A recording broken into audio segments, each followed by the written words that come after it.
I do. It's not even there. It's just, yeah. But this will work. This will work. So there's not gonna be an intro, by the way, either. I've been telling everybody that so far. No intro, gotcha. Yeah. So how you feeling today? How you feeling? Wait, you already started recording? Yeah, it's been recording right now. Oh, you caught me off guard. I told you I didn't do an intro, but how you feeling today? Hey, I'm doing well. First, let me reintroduce myself. My name is Darrell Martin. Keep talking to the camera.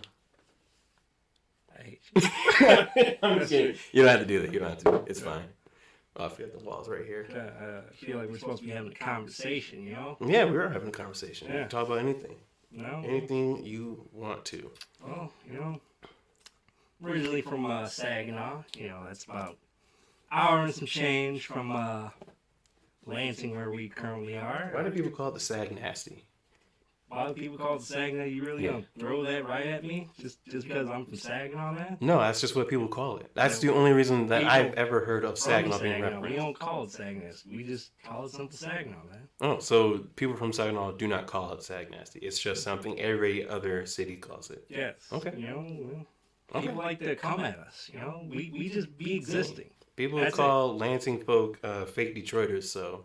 Really, I feel like Know, yeah. that doesn't make any sense. I feel like fake Detroiters claim they're from like Southfield or. Yeah, there's that too. But like literally, people from Lansing like are some of them get called like fake Detroiters because they try to act like they're from Detroit when really they'd be from was it Royal Oaks or Canton or Clinton Township. Yeah. Or you can just say they're from Eaton Rapids. Around that little melting pot. Where's Eaton Rapids at? Oh, no, I remember. Yeah. I remember. Yeah, people forget. That's because nobody thinks of Eaton Rapids. Right. I feel like Eaton Rapids people probably want to try and claim they're from Lansing. No, I feel like they would say. I don't feel like Eden. I feel like Eden Rapids people are cool, chill, humble people because the Eden Rapids folks that I've met have never like been exclamatory in there like I'm from Eden Rapids. They were just like, oh, you're from this city? Okay, I've been there. Yeah. And where you? Oh, I'm just from Eden Rapids. It's never been like, I got to tell you where I'm at. I got to tell you who I am. One it's just thing who I am. that always irritates me when you go traveling and stuff and say, oh, you're from Michigan? Like, you're from Detroit? Oh, yeah, because Detroit's the only city in Michigan. Oh, apparently. We're all just different Detroiters. variations of Detroit. Different colors of Detroit. Speaking of where you're from in Michigan, where do you consider north? Because a lot of people consider, I read this article today, where was it? It's Zilwaukee Bridge. That's right near Saginaw. Yeah. A lot of people consider that I've north. been across that bridge. I don't consider that north. So what do you consider north? I consider north where you're about to hit the Mackinac Bridge, crossing over. That's north to me. Like Traverse City, Yeah. Some people have that. I think that was second or third in the poll that was put up in the article I read today, and I was like, oh, that's interesting. Yeah, it's crazy. Because I'm from Saginaw. I've seen that bridge. I've gone across that bridge. Yeah. I don't consider myself north. I consider north of Mount Pleasant to be north. Oh, yeah. And a lot of people, I guess, in that poll, I guess maybe the poll was generally from the low P, LP area, which makes sense because why would you ask people who are up north where they consider up north? They're already up north. Exactly. And they're up north for them would be Canada at that point. So might as well. Which is another thing. Michigan is probably one of the few states other than like Montana and Wisconsin, North Dakota, Idaho, Washington, that whole northern belt, who can say that they're longitudinally above Canada. Mm-hmm. But a lot of people were saying that the Grand Rapids and Flint longitudinal line right there is up north for them. Really? So it's a little short to me because Grand Rapids is about an hour away from me, and I don't feel that that's up north. Flint's just about 30 minutes from Saginaw. And that makes sense. Consider that north. Some people consider that like up north. Like, say a person from what's on the lower cities? Battle Creek, Jackson. Yeah, Battle Creek, oh, you're from Saginaw. Oh, how's the weather up there? I feel like that's something they would say. Yeah, yeah. They think it's Norse. So today is a treat for you audio listeners because you probably won't be able to see the reactions. But this is the hot and spicy noodle challenge. We're just gonna talk and eat spicy noodles. Oh, that's For YouTuber folk, I'll show you which one I get. So this is it, the hot and spicy noodles. I buy them from a store in Lansing called ZZ Mart, where you can get your fresh foods, things you cannot find at Meijer and Kroger. Almost they can purchase at that mart. You can purchase everything in that mart. You can get rugs, you can get shoes, you can get pottery, you can get kitchen supplies. They got jarritos, the drinks you can get from food trucks. Correct me if I got the pronunciation wrong, but it's good. It's a good place because you can find things you cannot find at Meijer, Kroger, any one of the big places. So I definitely check out ZZ Mart off of Cedar. I'm not sponsored by them. No sponsors here. Right. On the audio version, there will be sponsors, but it's sponsored by Anchor Podcasts. No, the ad will not start right now. It starts usually in the middle. So anyway, this is really good. I like it. I was telling my friend Darrell about it, and which is obviously here, and he was saying, "Oh, I can take it." Mm-hmm. No, you can't take the heat. And I have him on camera right now, so he's gonna see. Let me tell you, audio listeners, I'm not afraid of a challenge. So when Alex was telling me, he's showing off these noodles, saying, "Oh, they're so spicy, they're so spicy," I'm like, I can handle some spice. You got your napkins? Because you about to cry, man. I don't think that's going to happen. I'm ready. All right, I got milk. Your 2 bottles of water because you about to need it. Water, just in case, but... Just in case, okay. We'll get down to it. I'm put my phone on silent here. Got my sleeves rolled up. Remember, do not touch the eyes if you get it on your hands. And do not take the napkin after you wipe your mouth and then wipe your eyes. Just forewarning, don't get them eyes. I don't want to call 911 because someone put sauce in their eyes. Hey, man. I'm going to be honest. You got your medical card with you? Yeah. All right, okay. All right. You get your insurance? Yeah, okay. All right. Can't be worse than time I got Taco Bell hot sauce in my eye. Can't be worse. Okay, here's a funny thing. Was it Diablo or hot? Hot. Oh, this is nothing. Okay. This is probably 4 to 5 times as hotter than that. At least. All right, so I'm going to take my first bite because I like this stuff. It's good to me. It's nice and hot, spicy, in the correct way you're supposed to cook it. I got this from a friend of mine. His name is James. Shout out to James. James told me that you're supposed to, and even on the instructions on the packet, you're supposed to boil it in the pan. After you boil in a pan, or in a pot, boil it, water, pot, got it. Then you're supposed to remove it from the pot and put it into a pan. A little bit of oil, then you put your sauce in there, and keep the water from the leftover that you boiled it in, put that in there as well. Pan sear that some more, add the rest of the seasonings, and that's good to serve. So, bon appetit. No, I'm not gonna lie. You can, smell the spices coming from it. Mm-hmm. I'll go ahead and take my first bite right now. It hits you a little bit.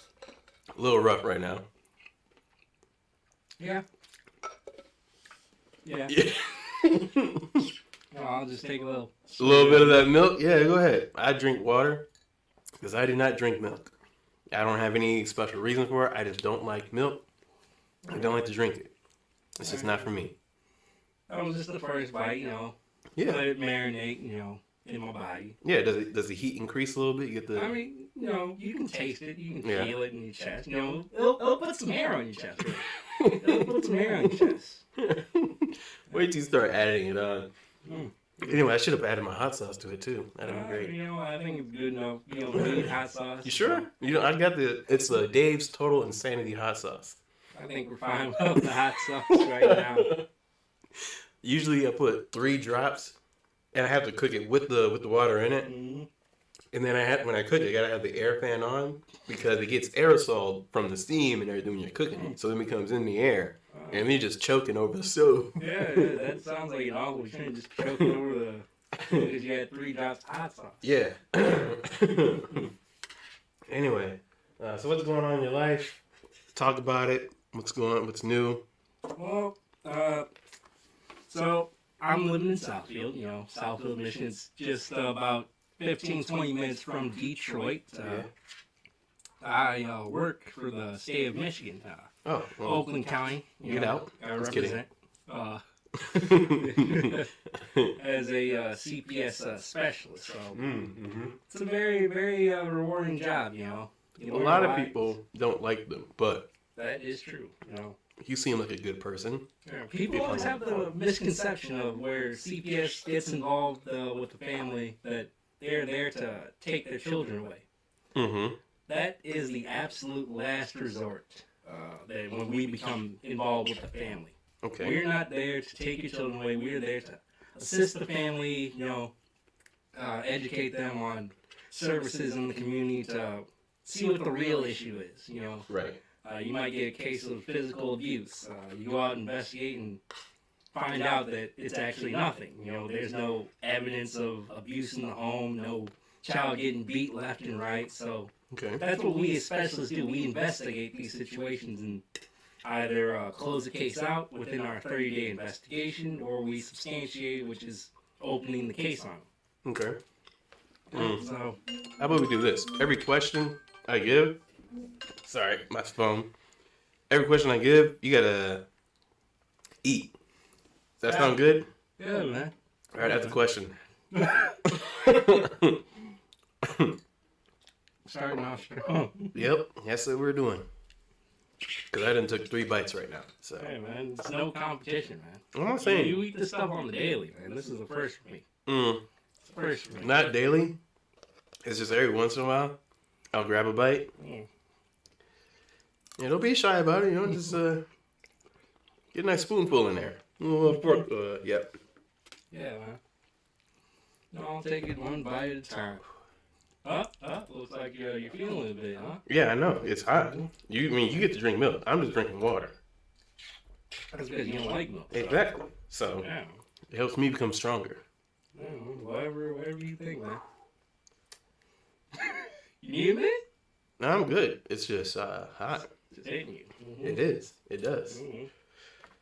All right. So continue on. Tell me more about CPS and how the misconceptions are when it comes to them. There's burps. So what we do is basically, we come in, we try to help the family as best as we can, providing different services for them, whether it be, helping with food assistance, where we can refer them to a food bank, or, they might have a rundown bed, and we can assist with helping the family get new beds through a furniture bank. I'm speaking strictly for Oakland County. I don't know about the other counties. You have to reach out to your local offices. So each county has their own type of CPS rules or things that they go by. We all follow the same policy, but in each county, we offer a different list of community resources. So, Oh, okay. here in Lansing, I know there's an Ingham County Department of Health and Human Services where there's a list of community resources you can have access to. So it's a very rewarding job, sometimes you get thanks. Sometimes, there are thanks families because they always want to, try and butt heads with you, but you just have to talk to them. Be reasonable. They're a person, you're a person.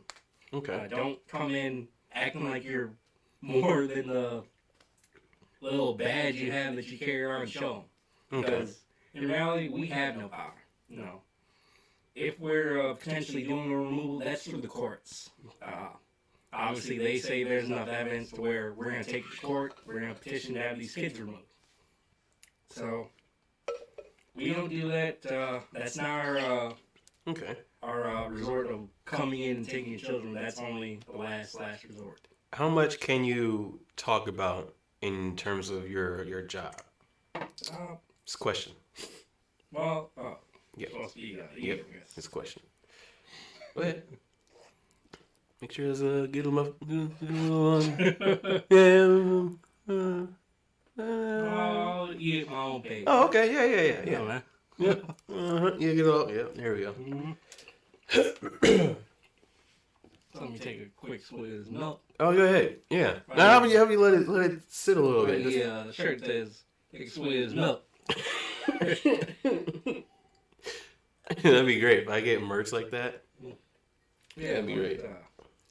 Going forward, we can't discuss obviously in detail about our cases because there's a confidentiality agreement with each case. So I talk broad about cases and stuff that other workers deal with or I personally dealt with. So situations such as see a family, there's evidence of physical abuse in the home, which we classify physical abuse as leaving marks or bruises on the child. So that's the way what really determines where we open the case. So we come in, we investigate, and if we see evidence of marks or bruises for a specific physical abuse allegation, then we're going to be opening that case.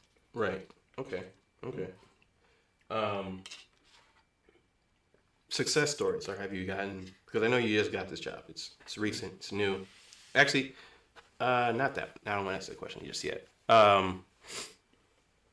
What is it like? I guess. Like, what's your work-life balance? Do you take it home with you? Is it too much? Yeah. Well, currently, 1 second. Take this bite. Mm-hmm.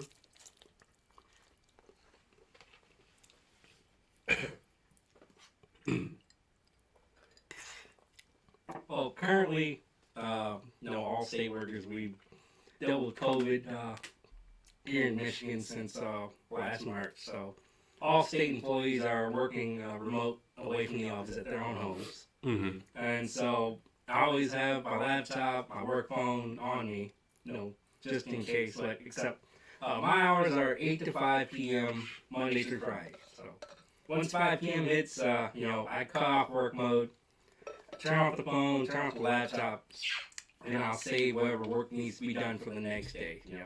Yeah. My supervisor is a big proponent for self-care. So that means leaving the job because, you might get lingering ideas in the back of your head, Okay. what's this family doing, what's that family doing, am I providing enough services, that type of deal. Yeah. And so, you always have to separate yourself from the job. So she's a big proponent of leaving work at 5, cutting off the phone, go do something you enjoy, Yeah. and not handling the situation any further until the next work day. Yeah. Maybe I could sweat out this spice a little bit here. And it's all right if you don't stop it. Nah, I don't stop. Never quit. It's all right, man. Nobody will call you a quitter. No, of course not. Because I don't quit. It's just a little hot. Okay, all right. What's what are the coworkers like? Are they rude? Like, I mean, what is that like? My coworkers, I mean, can we talk about them or can we? Oh, okay. Yeah, we can talk about them. All right. Because I don't want CPS be like, hey, Darrell, we actually do they call you Darrell? No. People like I'm gonna reveal this. I'm gonna talk about this. So, because wait, before you start, I have a guy, a friend. He's one of the commissioners in Lansing. His name is Darrell Slaughter, right? Derrrel, and people call him Darrell every now and then. And I notice it, I'm just like, it's not his name. It's not his name. And he doesn't check them all the time. So for you, yours is Darrel. Do people two L's? Do people say Darrell in the, or do they say Darrell and then like extra pronunciation? Like, how does it? For the most part, right when I started, they were already just calling me Darrell, and it feels nice. Right. It feels nice. So they got your name right the first time. I'm gonna tell you this experience I had back in 6th grade, middle school, where it was childhood trauma. PLA. I was in the same class with this guy named Darrell Sims. Mm-hmm. I'll put his name out there. Don't really care. All right. Well, don't come for me. You heard it first. All right. Not me. I didn't I'm just a messenger. His name was Darrell. My name was Darrell, but they were spelled the same way. And we had one class together, 6th grade. That's kind of messed up. You can't blame them then, you know? Like, you can't blame them too much. One's Darrell, one's Darrell. Good to you. I'm sorry. The teacher, you know, obviously we looked different. We weren't. I mean, we were both black, but you know. Now, for some of us, we all look alike. Yeah, but thankfully, I had a black woman teacher. So okay, so she knew the difference. Yeah. And so there was this one day where he got in trouble or something happened. I don't really remember too fully, but your last names are completely different too. Yeah. So okay. Yeah. But she was asking for Darrell. Right. And she didn't say the last name, did she? No, of course not. Yeah. He was answering. I was like, "What are you answering for? You're called Darrell." Right. He was like, "My name's Darrell too." I was like, "What? All this time since we've been in this class, you've been going by Darrell." That day, everybody addressing you Darrell. He wanted to be Darrell. All right. He wanted to pull some stuff like that, and I was like, "Come on, man." So you took him to the back and was like, "Me and my boys are upset with you. We're not happy." I'm not a violent person. I'm not a violent person. So I just looked at him like, just gave him that look like, "Come on, man, what are you doing? You know, you like your name pronounced Darrell this whole entire time, but instead you just want to be called Darrell." Okay, but that's enough about that. Maybe he changed his name now, so it's Darrell. Yeah, but my coworkers are amazing. You know, they have been supportive of me right from day one. That's really good. Oh, that's awesome. Right from day this is probably the best job and coworker environment I've ever had. Really? All right. 27 years of life. All right. They're just fantastic. Back during my training, because we go through this course of 9-week training course, the Child Welfare Training Institute. You're telling me, yeah, training videos. yeah. That was from when we were in the classroom. We had to, listen to presentations, and sometimes they pull out a video.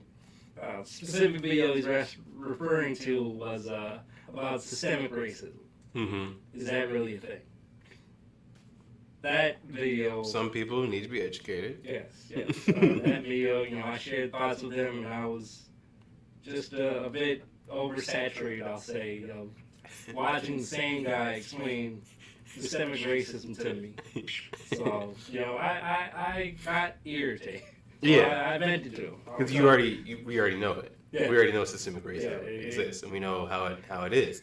Yeah. So, and it was also the way the guy delivered, the whole systemic racism. Is that really a thing? Exactly. Obviously, and just I'll never forget that.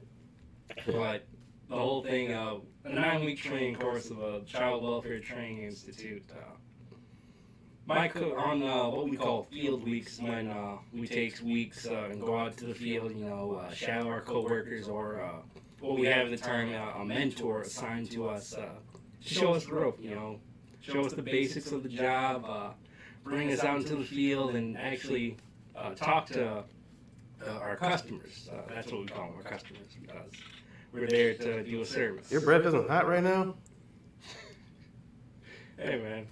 I'm just over here trying to talk about my amazing coworkers. That's fine. I'm just... Mentor. You sure you don't want to eat a little bit more?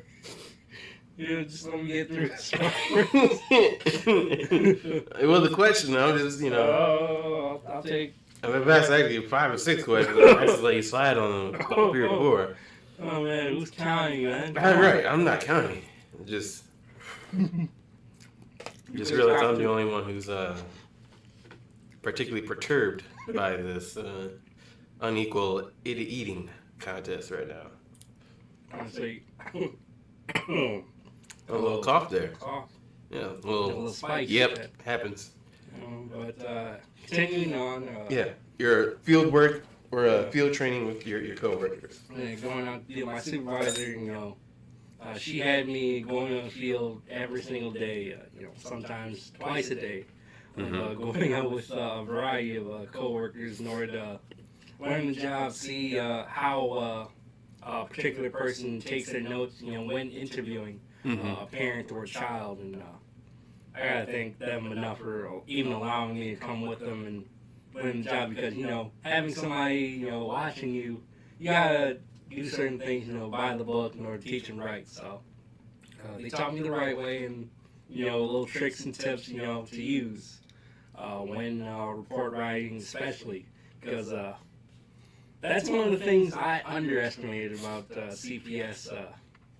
Is all the report writing you have to do and how thorough and detailed you have to do when doing these investigations.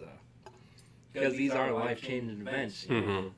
Even for minor cases, where you might get a baby that tests positive for marijuana. Something as simple as that is considered an easier case. Okay. As opposed to something traumatic like sex abuse. Right. And so you still gotta put the same energy and effort you would for an easy case for a more difficult case. But my coworkers, they're always ready to help me if I need, and they know they can rely on me to a certain extent, being new to the situation and helping them. This past week, I've summarized a ton of police reports from my coworkers because it gives me the experience, of that type of deal, and also medical records because we have to request medical records for a certain situation. So okay, it's very rewarding, very thrilling. I'm excited for the job and excited to see what the future entails. Where do you see yourself in the future in the job? Yep, go ahead. Don't be afraid of it. It's not gonna bite you, I mean, I think it bit you pretty hard, huh? I'm fine now. Get used to it. Yeah, but I was born in it. Took you a couple minutes. Yeah, sometimes it takes a little minute, but then you get used to it. It becomes easy. Yeah, you wash it down with the milk because you can't take the heat. It's all right. It's all right. It's fine, No, milk isn't doing anything for you. You gotta watch out with the water. Running a bit low on milk. Yeah. Sure. Brought the jug. Well. But going back to the question now. Yeah. Where do I see myself in the future, Yeah, let's say moving up, is it like, so some of your coworkers, I'm sure, were above you, right? They've been in their position for a number of years, but have they said, like, how long did it take them to get from one position to another position? And are you, like, gauging yourself and where your time frame is or whatever? Like, where do you see yourself, I guess? That's an interesting question because I had a conversation with my supervisor a couple weeks ago, during my last training week, discussing, future plans, 5-year plans. So Right. I was telling her that, I would like to see myself becoming a CPS supervisor, one day in a 5-year time frame. You said that to your supervisor? Yeah. Oh, okay. We were having a discussion. She said she saw, energy, drive that I had. Seemed like you were coming for a job. Well, she's... Look. Look. I'm going to say this on the My History podcast. Okay. She's been working for the state, about 20 years. And after 10 years, the state of Michigan, you can retire. Okay. Get your pension and all that stuff. All right. So, you never know. In 5 years, there could be positions opening up across the board. Okay. And she definitely wants me, keep that drive, that energy, pursuing it, I don't let it get behind. But I forgot to say this, me and Alex, we both graduated from Michigan State. My degree was in criminal justice.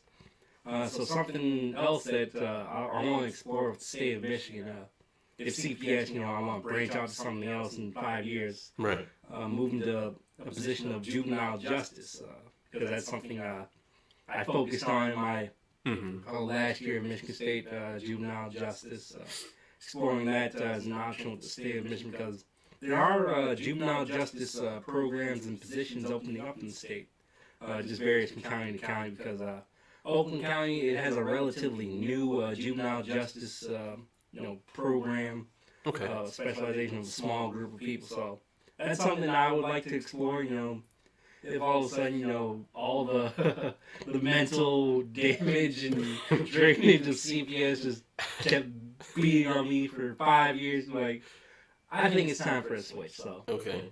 Do you think juvenile justice that would be? So what makes? No, I think I answered that question. I think I answered it. You don't have to. You don't have to eat on that one. But it's good that you have that in mind in terms of caring for the kids, but also caring for the kids who then find themselves in the system.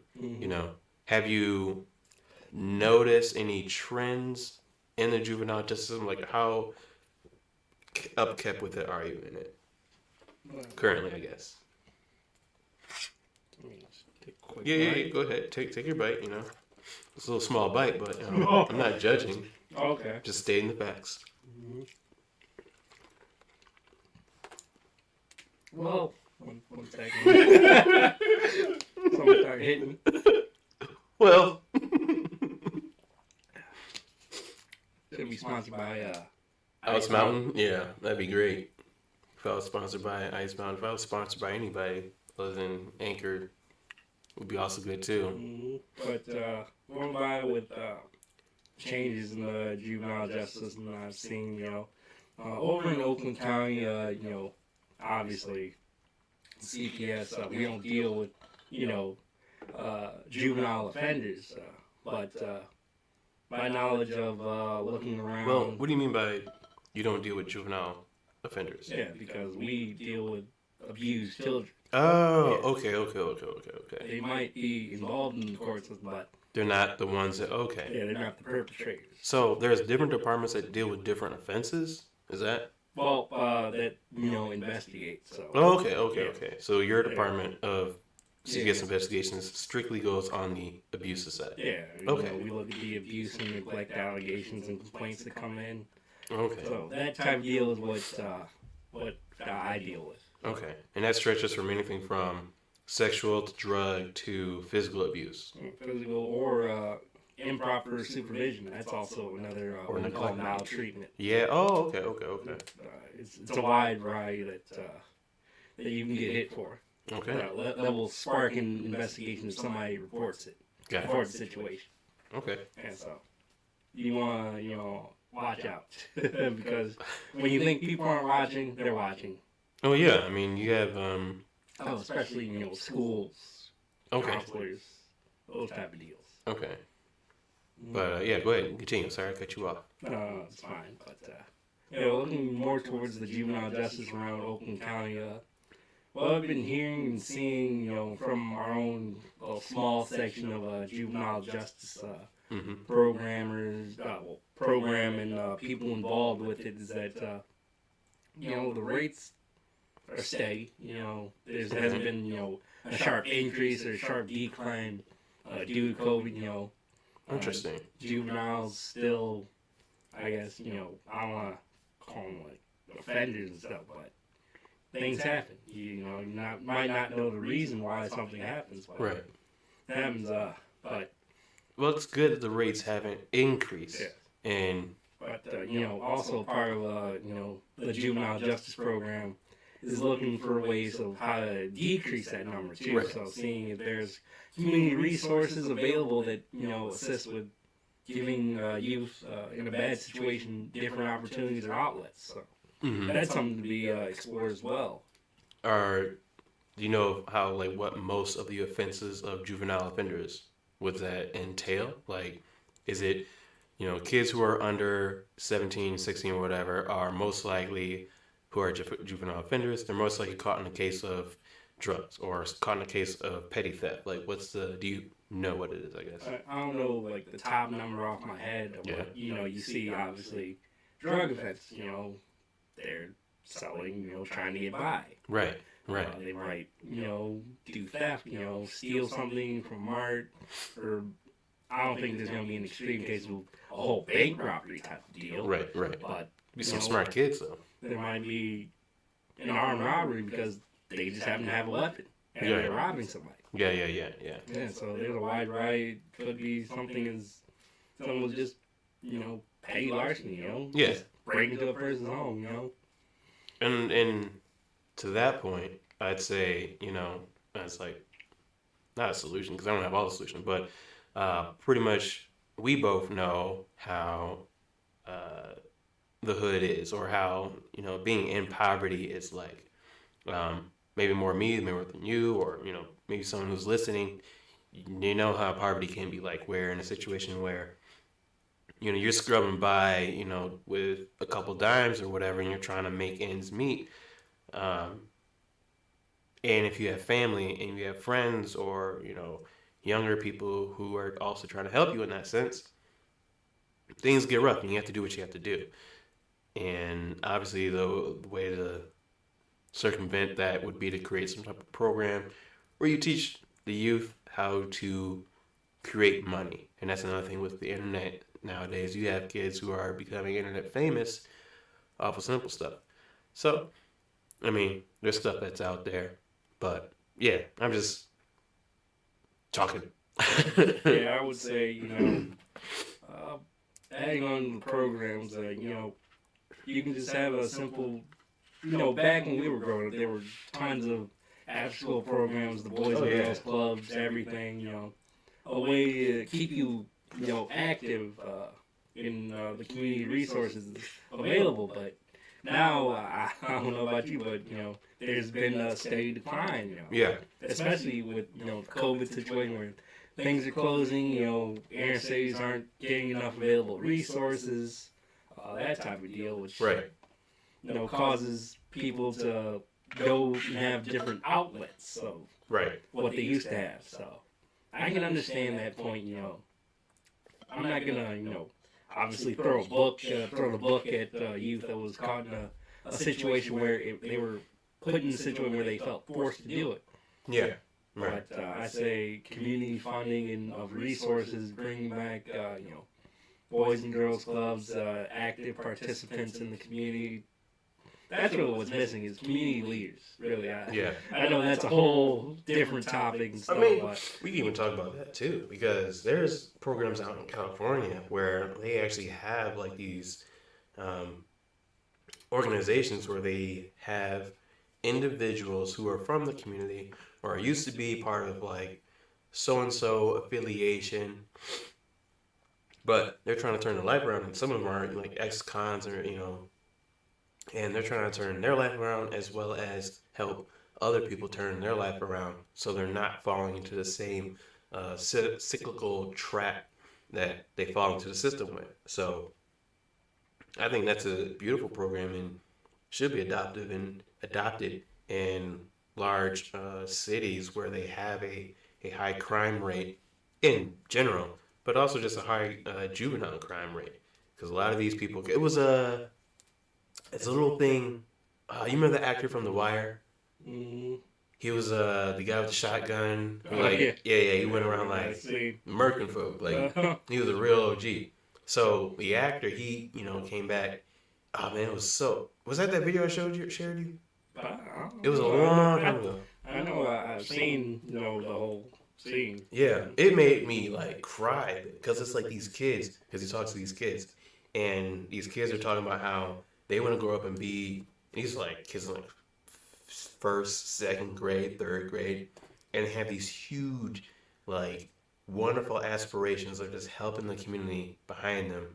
And you hear their story of like, yeah, my father was, taking him from me, he's beating in front of me. My mom, she was like abused in front of me. I'm like, these are like I said, first, second, third grade, kids who are going through situations that obviously they shouldn't be going through, but the situation is placed on them, and then they come out of these, or they're in these situations, and they go to school where they're like, I want to be somebody who's gonna help people like me. They're like, man, you go, kid, you go. You wipe a tear away or whatever.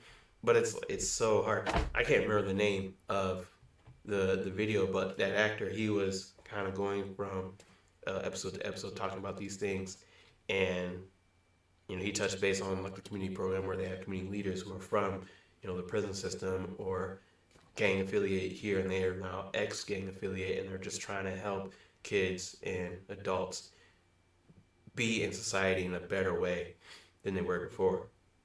And it's amazing. Like I said, it should be adopted elsewhere. So I'm gonna find that so I can share that to you. 'Cause it was impactful. And also going back to the point of the whole influencer scene, Yeah. how that's been popping up, and how all these kids, the next generation, just think it's that easy, just gonna get that quick hit. And looking at if you go on Twitch and you see like the bottom level streamers, you see those people with 5, 10, 20, maybe 50 viewers at a time, and they're streaming like 8 hours, and you'll be lucky if you hit that, really.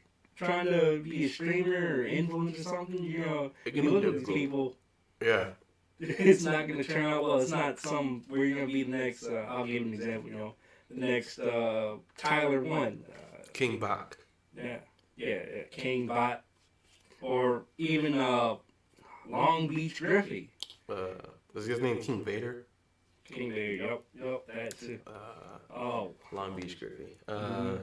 Caleb City. Caleb City, Yeah, it's great. But his stuff, he practices stuff. He does his stuff so well. The whole like take the camera with you action or whatever, like he does a great job of it all. I gotta give it to him. On point too. Like these kids think they're gonna grow up and think some of them think that's gonna be them. It takes hard work. That's something that would be great to see. Not like a program that's like be an internet influencer program. Like I don't want to see that because it just seems gimmicky. It's not gonna last. But what that program really could do would be how to teach kids how to do editing, audio, visual editing, stuff like this. Real computer works, almost like computer class. Because those people can get paid well too. Exactly. You might run into that influencer that's saying, "Hey, I'm looking for a new designer, this and that, the other." Or you can find yourself. I have a friend who's a UX designer, UX UI designer, and you can find yourself as a kid learning these things that a UX UI designer learned, and they can make bank, like a whole lot. They make, depending on what company they work for, they could probably make as much as $100,000 a year or more just because their job's so important to that company. Yeah, that's what I'm saying. Certain skill sets are still very much needed where you don't have to, try to make that one hit, that one viral TikTok gets over 1 million views in 24 hours. Trying to make it big because, these are certain type of jobs that are needed, editing, software design, those type of jobs. They can pay a lot, just go through the proper training, especially if but let's go back to the inner cities, have a community resource for, computer tech skills. Yeah. Because I don't know about you, but my dad sees me on my laptop and stuff and says, you playing that game again? Because he doesn't understand, you can do more than just play a certain game on your computer. There's other stuff needed, so I think that type of stigma of, computer rot your brain and that type of stuff needs to be dropped. It's weird that that's still a thing for some people. Like, it's still a reality to them that being on an internet-based world is wasting your time, or it's not in the real world. And yeah, it's not in the real world, but if you're making money off of it, why not? We should do some streams, some league streams. Gosh, yeah. You feel like doing that? Oh man, has this guy ever told you about what he's been playing on League? Best character ever, you just run it down and you get some kills. I mean, you'll die a lot too. Hey, my KDA is still positive right now. I get at least 2, maybe 1 kill. 2 or 1 kill in about 20, 25, maybe 30-minute game. No, at least more than that. At least more than that. My KDA is positive. I'm good. As long as it's positive. Kill participation, it's averaging, at least 45% every game. So 45%. Just wait till you hit up rank. Yeah, it'll be amazing. No one's gonna know what to do. They're gonna be like, I must chase them, Yeah, and then they're stuck. I mean, and then they're stuck. let me tell you, in League, there's different, tiers and elos. So it starts off from Iron, then it goes to Bronze, Silver, Gold, Platinum, Diamond, Master, Grandmaster, and at the very top 0.0001% is Challenger. That's where I'm gonna be at. I'm gonna be the perfect one trick. I mean, it's good to have aspirations and dreams, but mobile league is different from on the phone league. It's very different. Did you bring your computer? No. I was gonna say let's just run it. Let's run it down mid lane right now. Absolutely not. Because, as I was saying earlier, my supervisor says practice self-care. League is mentally draining. It's not. It's good. It's good for you to get that negative energy out and put it in the all chat. Just, when you win, except, if you're busy dying all the time, you can have a less than pleasurable experience. Nah, I just gotta let it. It's just a game. It's just a game. Put you on what we call tilt. The game that both myself and Darrell play is called League of Legends. You play as a character who has special abilities, who can increase in their power by the levels that they gain every so often or experience by killing people and or killing what's called minions or little soldiers, and you gain a passive currency, and you can get more money by doing certain objectives and so forth. And with this money, you can buy items or gear that can benefit your character that you're playing as. So specifically, my character that I'm pretty much only playing as can release a gas poison that stays in the area where they're at for a little bit of time. And with certain items, I can make that poison more effective. I can make that poison slow down people if they pass through it, as well as burn them over a period of time. So it sounds real cool because it is real cool. And the best part is when people try to kill you because you're worth money to them, so they try to chase you and then they just get stuck in this gas fumes, and then they're slowed down, and after so often or after so much health that they lose, I come back and I get at them again, and they just pretty much die at that point. It's awesome stuff. It's great. This guy, he plays the role of top lane. He's up in the top. I call it an island where you're just up there by yourself. Jungler is the boy with the passion. Yeah. Me, myself, I like the mid lane because it's always 1v1. My favorite thing about mid is to show that I'm better than the person I'm facing. There's probably a mentality thing with all of it. I feel like top laners, so you listeners and viewers may not understand, which is okay. There's 3 different routes in the game that you can play in. There's top, middle, and there's what's called bot. Bot has usually 4 people consecutively in it. Mid lane has usually 1 to 2 people in it every so often. Top lane usually has 1 person in it. So when we say top lane, mid lane, bot lane, that's what we're saying. I will not put up a map to describe all of this. It's just a lot. It's a video game. You don't need to worry about it. Just know that there are certain roles that an individual has to play as in this game, which is a 5 versus 5 player game. Anyway, I feel like top laners have this mentality that they're very passive, very understanding, and humble. That's what I think, which is me. I'm a very humble person. I would say the most humble person, and people may know. It's just how I am. I'm a very humble person. I don't like to brag about how humble I am, but it is what it is. Some listeners might think, "Wow, this guy's so humble. He has to mention that he's the most humblest person in the world." Sometimes you gotta let people know how humble you are. That really is pretty much it.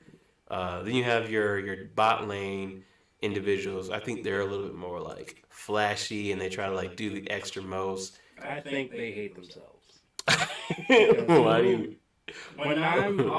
There's this rule when I go into a game draft or ranked, you can get autofilled, which means you're put into a position where you should pick either of them because you can only pick 2 positions. When I'm stuck down the bot lane, whether being what's called an attack damage carry, usually a ranged gun person just shooting away, Now or the support. Now if you play Yaz bot, I'd be like, wow, this is so boring, and then we just lose because the enemy, what's called a jungler, because there's a jungle inside the game where one player is fighting off a bunch of NPC monsters. And they can just decide, you know what, I'm going to go down and visit the old bot lane. And I'm like, wow, this is boring, and then we just lose the game. I don't understand. You must hate yourself if you're playing bot lane, because it's so boring. No, it's actually, I don't know. Because I've played support for that. It's entertaining to me, but I think I make it entertaining because I'm aggressive. Because I know that you kind of have to be aggressive so the AD carry can take some of these kills. So I go with one of my abilities that allows me to flip them behind me. And then once I do that, now that character is out of position and can receive like several like hits of damage, so then they're like really low. I like doing that. It's fun. But one thing I hate about mid lane is I love the mid lane, but sometimes you hate it because you go up, you get a kill, then all of a sudden the enemy laner is playing ultra super passive for like 10 plus minutes. So I'm an aggressive person in the mid lane, so I have to do some hyper aggressive stuff, which might look int to some people. Like I might run it down, because they're playing so passively. So I have to. But it's never your fault. I have to go into their turret and try and kill them because they're playing way too passively, and I'm getting irritated. But it's never your fault. It's the jungler's fault. It's always the jungler's fault. It's the jungle difference. Exactly. Yeah. All right. Well, this might be the end of the podcast here. Thank you for joining, and peace, love, prosperity. I'll see you guys on the next time. Yeah.